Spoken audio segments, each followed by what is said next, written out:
баршаларыңызға кеш жарық. Ассалаумағалейкум баршаларыңызға кеш жарық. Мен Айтбаева Гүлнармын. 1997 жыл 28 май күні дүниеге келгенмін. Мен бұлдан 2019 жылы қаттыға мен ауырып қалдым.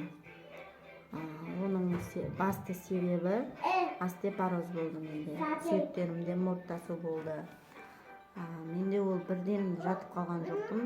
Жайлап әсте-секундпен жатып қалдым. Баста орнымнан отырып тұру қаттыға менде қиын болды. Сосын отырып тұру қиын болды. Одан кейін жүру қиын болып қалды. Сөйтіп әстен сосын мен жатып қалдым. Сол 2019 жыл жатқаннан 2 жыл жаттым. Сол 2 жыл жатып 21-20 бармаған жерім, көрінбеген докторларым қалған жоқ. Ташкентке де, Нүкіске де барғанмын мен. Қарақалпақстан республикасында тұрғанмын. Қазір Алматыға көшіп келдім. Сол жақта мен емделгенмін. Бірақ ол бұл мен айта жақ болғаным, докторлар да жаман емес, жақсы болды. Бірақ олар не дейді, уақытыншалық. Аурудың себебін таппады.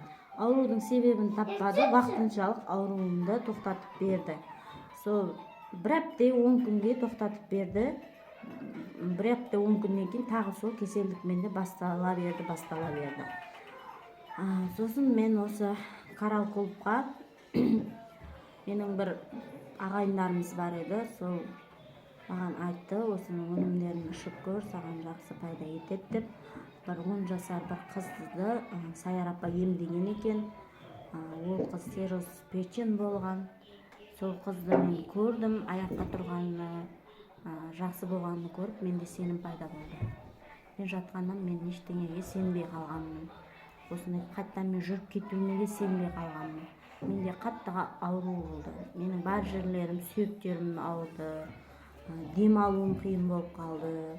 Даже тамағымды бүйтіп жеуім де қиын болып қалды. Қазір осындай сүйеніп отыруым да қиын болып қалды. Сосын мен 21 жыл февралдың 18-інде Сайар апаның қасына бардым. Содан кейін мені тескеріп, Құда қаласа сен 100% жүріп кетесің деп маған сенім білді.